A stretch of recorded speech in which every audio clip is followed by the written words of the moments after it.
Nā te kaha o te mataku me te kaha o te mōniania o te whānau Fitzroy o Ngāti Whakaue i te arawa, kua toka te whakaaro kia hoki atu rātou i o tautahi ki te ūkaipō o ki oki ai.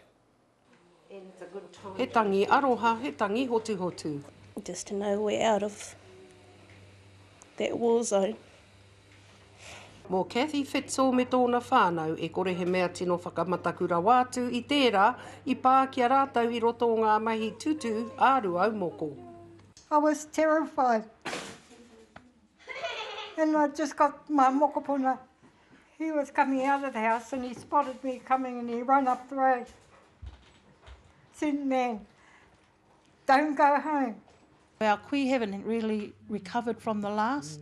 I mean, September the 4th, then there was Boxing Day, and now this one, and they just haven't recovered. As I was driving along in the road, you can actually see the road lifting in front of us. All the cars that were ahead of me, we could actually see it. And it was a horrible feeling, and I was crying. Hei tā Roger Pikia o te rōpū āiwi o te arawa, pērā mō te whānau Fitzroy, kei te tuwhera tonu ngā tatau āwhina ki e rātu e raru hi anō ana.